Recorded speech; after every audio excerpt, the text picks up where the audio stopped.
Shalom, salam dalam kasih Tuhan Yesus Kristus. Saudara-saudara, renungan sermon today pada hari ini berjudul Jangan Bimbang dan Ragu. Saudara-saudara, dalam kehidupan kita sehari-harinya, yang namanya bimbang dan ragu itu seperti dua sisi mata uang. Kalau bimbang, dia ragu. Kalau ragu, dia bimbang. Saudara-saudara, siapa sih dalam hidup ini yang tidak pernah merasakan yang demikian?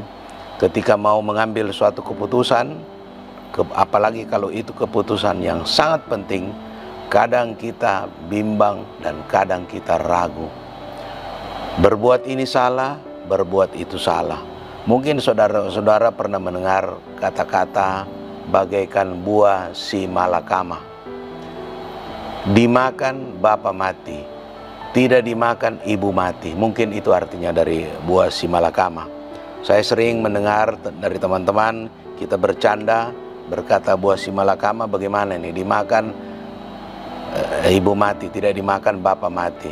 Teman-teman biasa bilang dijual saja. Nah, tapi itu cuma cerita candaan, saudara-saudara.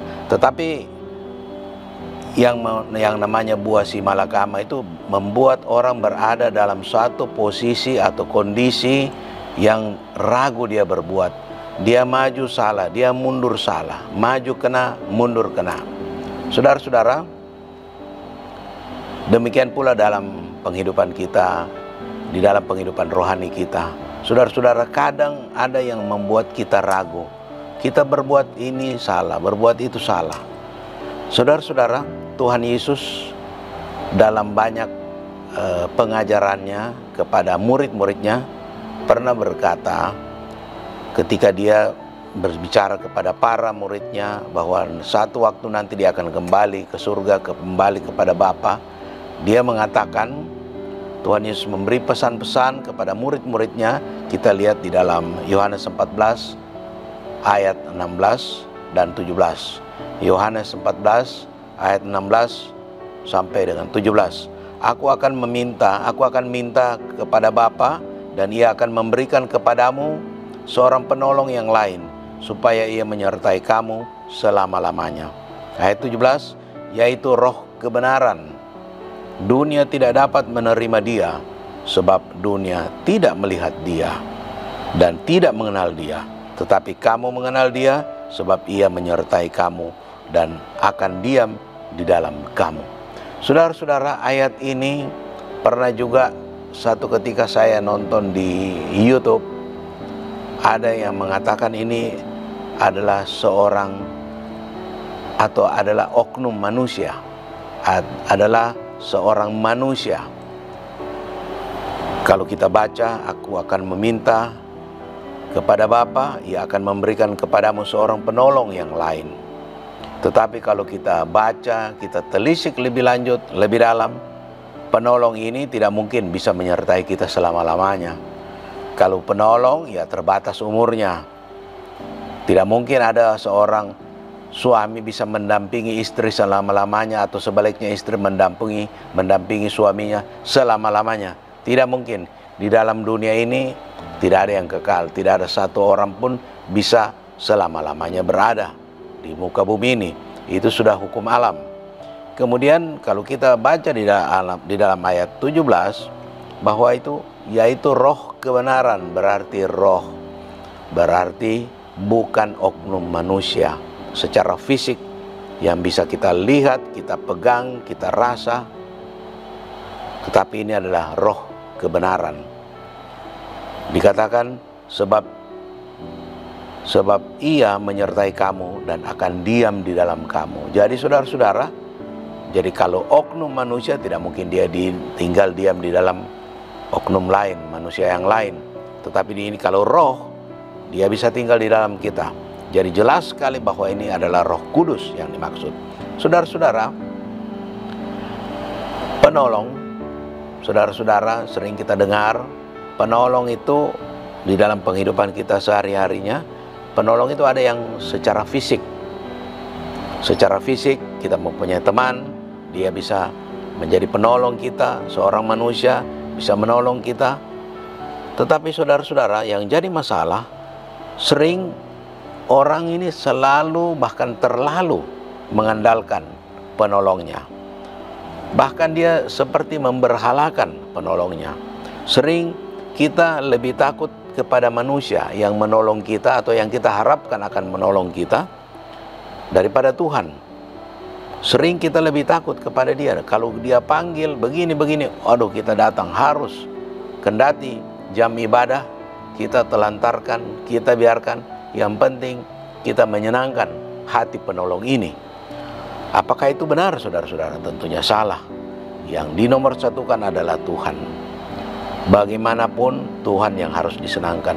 Banyak kali Tuhan, saudara-saudara, ada orang, seorang penolong atau yang jadi andalannya itu mau berbuat yang aneh-aneh, meminta servis yang aneh-aneh, berbuat ini dan itu. Dan kadang kalau kita lakukan menyenangkan hati orang yang kita harapkan menjadi penolong kita, itu kita malah menyalahi, melanggar firman Tuhan. Kita malah menyakiti hati Tuhan demi menyenangkan hati orang tersebut. Ini harus hati-hati, saudara. Kita harus perhatikan baik-baik. Jangan kita lebih takut kepada manusia daripada Tuhan. Nah, sekarang kita lihat apa kata firman Tuhan. Apa kata Tuhan? Kita baca di dalam Yeremia 17 ayat yang kelima. Yeremia 17 ayat yang kelima. Beginilah firman Tuhan. Terkutuklah orang yang mengandalkan manusia, yang mengandalkan kekuatannya sendiri, dan yang hatinya menjauh. Jadi saudara-saudara, orang yang mengandalkan manusia itu terkutuk. Orang yang mengandalkan kekuatan diri sendirinya juga terkutuk. Dikatakan bahwa yang mengandalkan kekuatannya sendiri dan hatinya menjauh daripada Tuhan. Kita harus hati-hati, saudara-saudara. Jangan sampai kita mengandalkan diri kita, mengandalkan orang lain, dan hati kita menjauh daripada Tuhan. Ini kita harus hati-hati. Kita betul-betul dalam melangkah dalam penghidupan kita sehari-harinya, kita harus waspada. Kita harus selalu mawas diri. Jangan sampai kita mengandalkan kekuatan kita, tetapi kita sudah mempunyai hati yang menjauh dari Tuhan. Jadi saudara-saudara,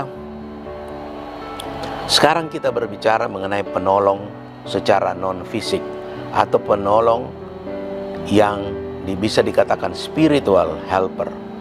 Penolong secara non-fisik.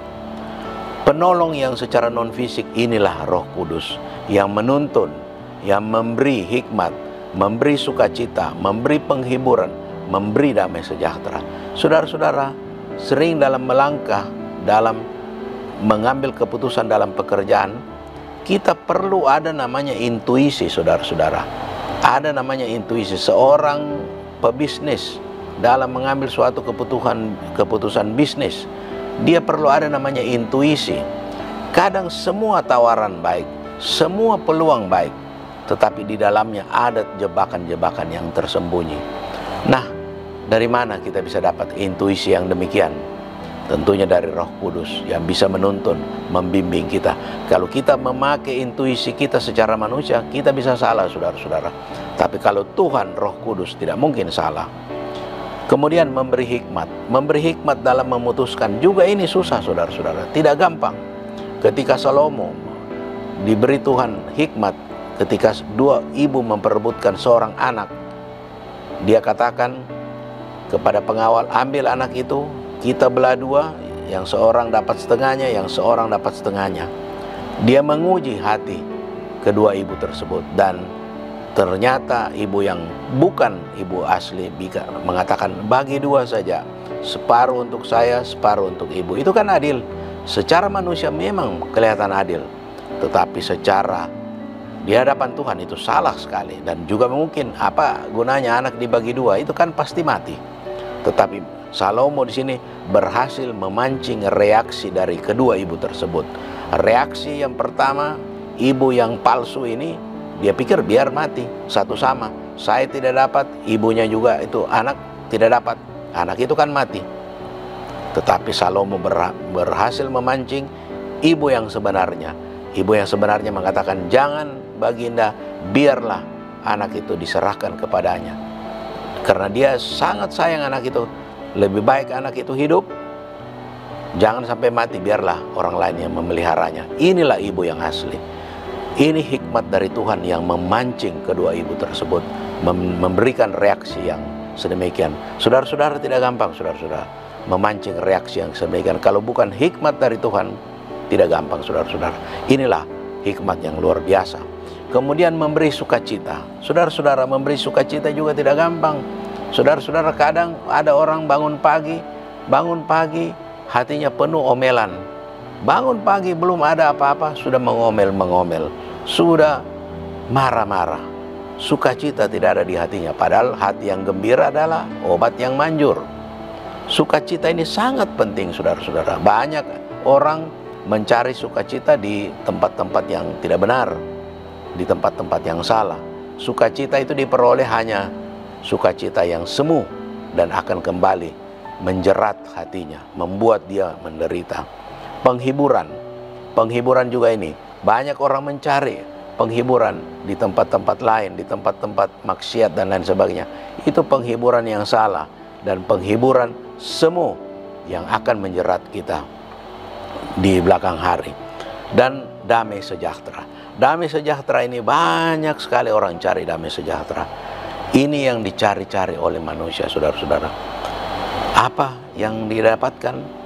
Tidak ada didapatkan. Damai sejahtera hanya ada di dalam Kristus. Damai sejahtera hanya bisa ada adalah orang yang mendapatkan damai sejahtera dari Roh Kudus yang diam di dalamnya. Jadi saudara-saudara, jangan keraskan hati. Jika ada peringatan dari Tuhan di dalam saudara menjalani hidup ini, melakoni hidup ini, jangan keraskan hati. Jika saudara terlanjur jalan yang salah, atau terlanjur tersesat, atau hampir tersesat, jika ada suara dari Tuhan, suara hati kita, suara Roh Kudus yang mengingatkan saudara, jangan keraskan hati, dengar suaranya. Sebab nanti saja bisa kita lawan, kita keraskan hati, kemudian hal itu akan mencelakakan kita. Sekian renungan pada hari ini. Tuhan Yesus memberkati kita semua. Amin. Mari kita berdoa. Bapa di surga, Bapa yang kami sembah dalam nama Tuhan Yesus Kristus, segala puji, hormat, syukur hanya untuk-Mu. Terima kasih untuk renungan firman-Mu ini. Kiranya bisa menjadi berkat bagi kami semua, bagi yang mendengarkan firman-Mu, maupun bagi yang menyampaikan firman-Mu. Terima kasih banyak. Dalam nama Tuhan Yesus Kristus kami berdoa. Haleluya. Amin.